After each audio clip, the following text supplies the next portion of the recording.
year, Hunter and I look forward to deer season. We lease land from a timber company here in southeastern Oklahoma. Hunter's family has been hunting this land for over 25 years.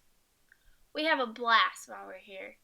We stay every weekend, starting October 1st until January 15th, when the season ends. We pack up on Friday nights, camp at the lease all weekend, then head out on Sunday afternoons. This year we started putting up trail cameras in July. We had about 8 cameras out at a time. About every 2 weeks, we would come to the deer lease to check them, move them, or rebait the cameras. We found that there were quite a few decent bucks running on top of a mountain we called Double Buck. We decided that we wanted to put a stand up there this year to try it out. When the season opened, we saw quite a few deer.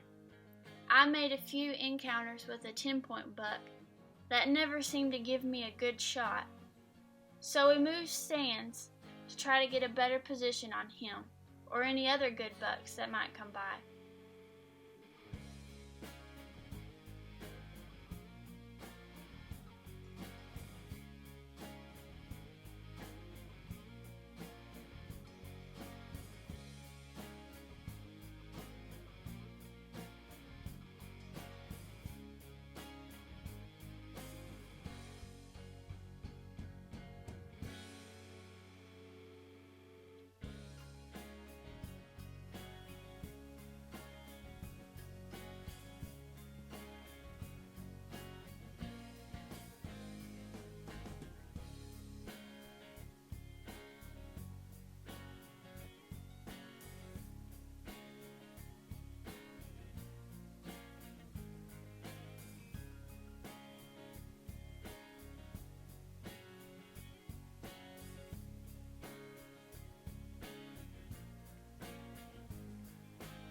After moving the stand, we started noticing more deer crossing about 80 yards from us.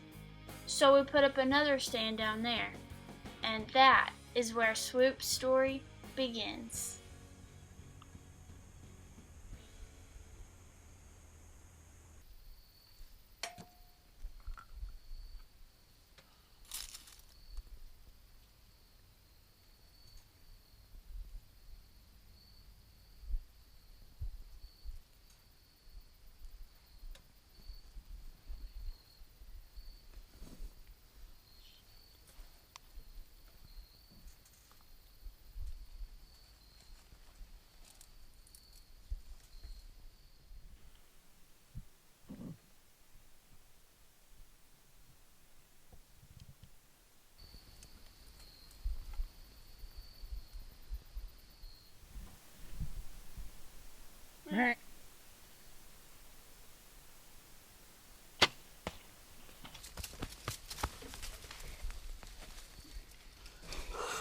Smoked him, baby. You just smoked him. Good shot.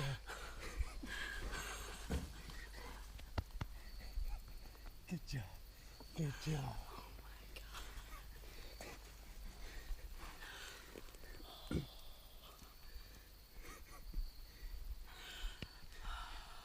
That's a good deer. You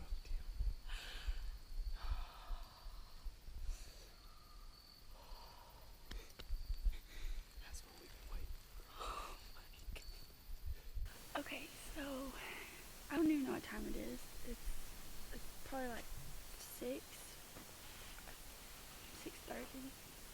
6:10. 6:10. Okay, so it probably happened at 6 o'clock. Yeah. Here we were, starting to get a little disappointed.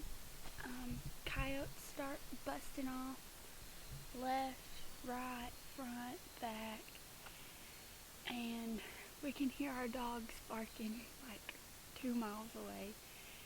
And so we started getting a little nervous about that, and then all of a sudden we hear something running through the woods coming towards us, and it's a doe.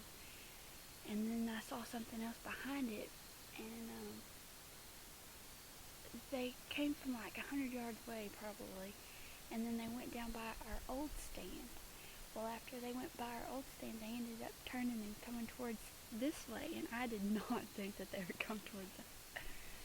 But anyways, I was looking through the rangefinder at the buck towards whenever it was by our old stand, and I was looking at it and I'm like, oh my gosh, it's huge. And then I realized, oh my gosh, it's coming this way.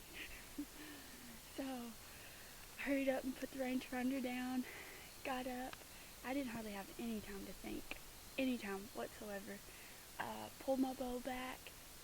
He was running hard, fixing to go in this clear cut back here, and Hunter and I both met, make him stop, and I just guessed 30 yards. He's about what he looked, and I think I nailed him. It's probably gonna be my biggest buck yet. Oh my gosh. Oh my gosh. So excited.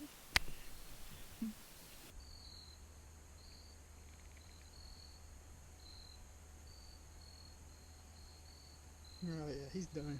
He's done. He's got to be done. It looked like a good shot.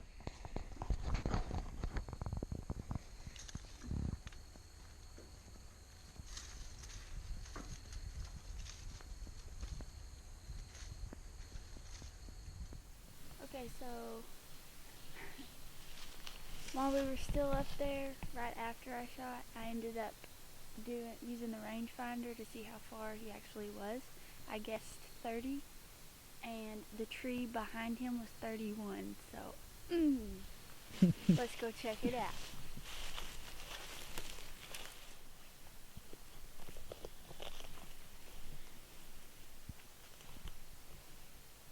Okay, so he was standing right about here. I don't know if he was on this side of the full shrub or this side, probably this side, and then went on through there.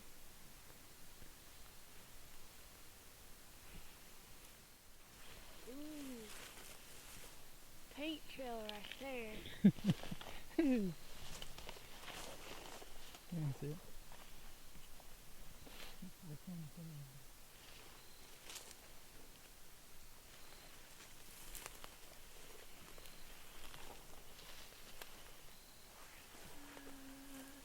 Here's some. Where's your look? There's some. Hey, look right up there.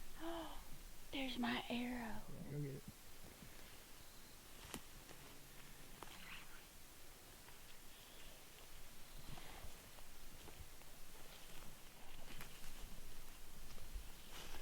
Real fast, didn't it? Yep.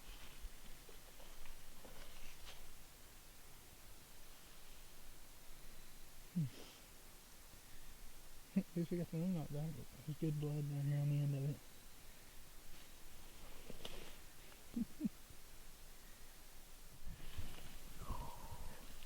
So it looks like a good shot, but we're going to pull it out, and we're just going to let him set. We don't want to take a chance of jumping him. I mean, it didn't look like it was full pass through. It probably went half of her arrow in. So we're going to let him lay down for a little while, and then we'll come back in here in about an hour and see what it does. It's going to get dark here pretty quick. Yeah.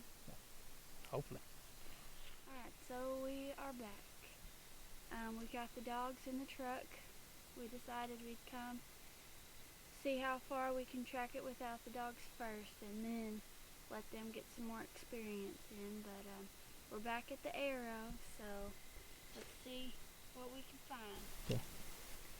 Alright, so we just found some more blood right here. We are about 50, 60 yards into the track probably, but we're in these thick, small pine trees, and so it feels like you went a long way, a lot further than 60 yards. But we've been marking them with the toilet paper so we don't get lost on our way back. Right there.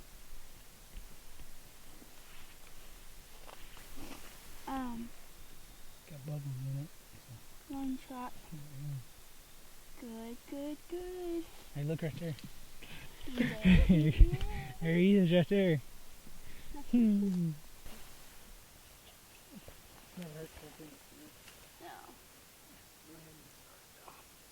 Alright, so we've got him drug out. Gotta thank Hunter for that.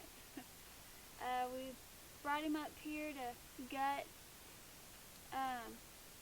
We tracked him first just to see how far we could track him, see if we could find him, and then we went and got the dogs, and they tracked him just straight to him. They did great.